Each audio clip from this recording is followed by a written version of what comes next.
اللهم صل وسلم وبارك على سيدنا محمد وعلى آله وصحبه وسلم. شفتوا كنتاكي البيت جميل ازاي؟ مفيش انضف منه بصراحة. يلا بينا نشوف هنعمل الطريقة ازاي. يلا بينا. انا جبت 10 صدور وخليتهم من الجلد. اهم حاجة ان انتي لازم تفرقي بين اللي بكنتاكي بره وكنتاكي البيت. لازم كنتاكي البيت يبقى انضف طبعا وصحي عن بتاع بره. انا هخرمه كده بالسكينة، هعمل فتحة في كل دبوسة. وتوابلي بقى معايا توم باودر وبصل باودر وكاري وبابريكا وجنزبيل وفلفل اسمر وشطة وملح. انا تقريبا حاطه نص التوابل لاني لسه هحط النص الباقي في قلب الدقيق. هنا معايا صويا صوص، تمام كده، ومعايا كاتشب حار فعشان كده مقلله الحار، ومعايا زبدية. انا هجيب بولة كبيرة وانزل بكل المقادير دي. انا هنزل بالزبادي الاول، تمام كده. انا حشت الجلد علشان لما نيجي ناكل الكنتاكي بتاعنا ناكله كله، لكن انا لو انا سبت طبقة الجلد ديت عليه اما تيجي تاكليها هتطلعيها وهترميها، فيبقى انت كده ما استفدتيش خالص باللي انت عملتيه في البيت. انا نزلت بالزبادي ونزلت بالتوابل بتاعتي وهنزل بالكاتشب مش كتير طبعا، هاخد حوالي نص معلقة او معلقة صغيرة، تمام كده. وهقلبها على كل الخليط دوت.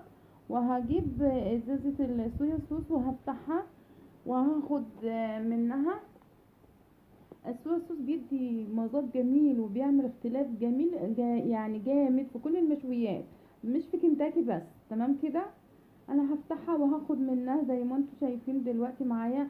هاخد معلقتين صويا صوص وهحط حبة زيت وحبة خل. انا ما ذكرتهمش في التوابل، بس انا هنزل بمعلقتين زيت ومعلقتين خل. وهقلب كل المكونات دي كويس قوي، تمام كده، علشان كل الحاجات دي تتداخل مع الزبادي وتتداخل مع بعضها. هنزل بالدبابيس بتاعتي ولازم اقلبها حلوة قوي علشان كل التوابل بتاعتنا تتدخل فيها. وشوفوا، شوفوا بقى جمالها، هي من غير الجلد جميلة جميلة بجد، وكان طعمها روعة والكفر بتاعها اتاكل. انا قلبتها اهوت وسبتها في الخليط بتاعها اهوت. هدعكها حلو وهدخل صبعي بين الفتحات دي علشان الدبابيس تشرب من كل التوابل اللي انا حطيتها، تمام كده. انا هسيبها بقى في التلاجة زي ما انت عايزة. ممكن تعمليها من بالليل لتاني يوم، او ممكن تعمليها مثلا لو انت مستعجله تسيبيها مثلا ساعتين في التوابل بتاعتها دي.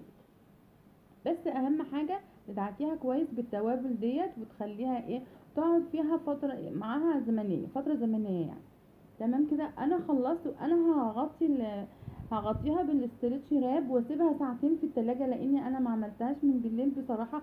وهجهز الخلطه بتاعتي، الدقيق بتاعي اللي انا هعمل بيه كفر بتاع انا كده طلعتها بعد ساعتين. انا هجيب البولة طبعا نضيفة، هنزل فيها بكوبايتين دقيق، تمام كده.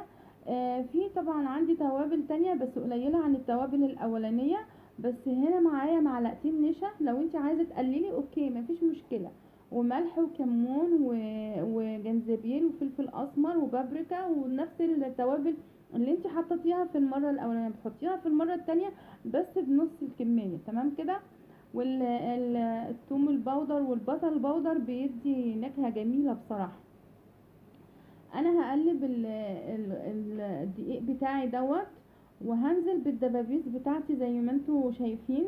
انا بقى هاخد يعني دبوستين دبوستين علشان الدبوسة تاخد كفر حلو من الدقيق بتاعي، تمام كده. اهو زي ما انتوا شايفين. التقليب بقى يعني تقليب الدبابيس بتاعه كنتاكي غير البانيه. البانيه احنا بنقعد ندوس عليه جامد كده وبنخليه ياخد طبقة صلبة يعني، لكن الكنتاكي احنا عايزين الطبقة بتاعته فلافي هشة. هو ده بقى السر اللي هو بيديكي بيديكي بقى شكل كده في الدبوسة. انا معايا مية ساقعة متلجة، تمام كده. هنزل فيها بالدبوسة واحطها فيها، مش هغيب يا دوبك يعني انا انزلها واطلعها علشان الدقيق بتاعي ما يضيعش في المية. تمام كده. انا هديها كفر تاني. انت لو انت عايزه الكفر بتاع الدبوسه يكون قوي وسميك، انت ممكن تعملي مثلا الخطوه دي مرتين ثلاثه. لكن انا مش بحب الكفر يبقى سميك. انا هعملها ايه، مره واحده. نفضيها كده وانت بتخرجيها علشان تدي الشكل بتاعها اللي هو ايه، بيبقى مكسر كده من فوق. انا طبعا مش هتدي معايا الشكل ده قوي لان انا حشت الجلد، وده اهم حاجه عندي. انا اهم حاجه عندي ان انا بعمل لاولادي اكل صحي، مش بنفذ مثلا وصفات وخلاص، لا بجد. بس هي كانت جميله وهم اكلوها كلها ما شاء الله. غير الكنتاكي اللي احنا بنجيبه بنقعد نقشر الجلد بتاعه، لان احنا طبعا طبيعي ما بناكلش الجلد، وبصراحه يعني ما بنحسش بطعمه قوي. ده بقى احنا شلنا الجلد بره قبل ما نتبلها، فكان طعمها جامد. انا بعمل تاني اهو وبحطه في الدقيق. تمام كده.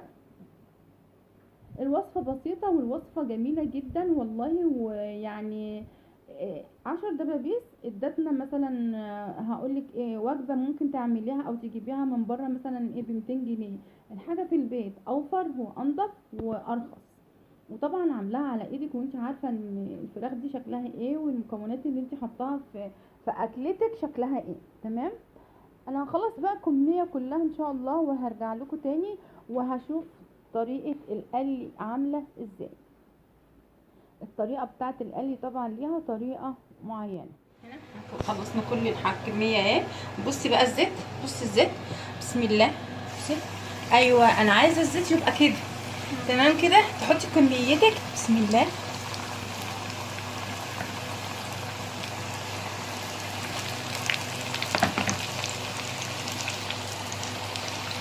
وتوطي بقى، يعني ايه توطي بقى عليها كده علشان الفراخ تستوي.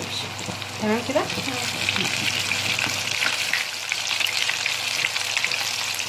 اوكي بقى، استنى نحط واحده هنا كمان. بس لا اسوء عيني. ليه؟ خلاص ما فيش حاجه تانية.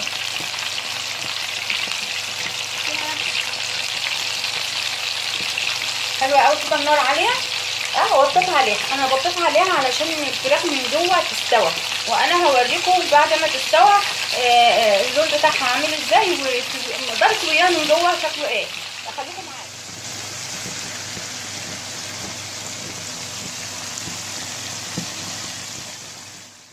انا خلصت الكمية بتاعته. شوفي الكنتاكي وجماله، روعة روعة والطعم جامد. لو عجبكم الفيديو اعملوا لايك وسبسكرايب وفعلوا الجرس وما تنسونيش بدعوة حلوة. والسلام عليكم ورحمة الله وبركاته.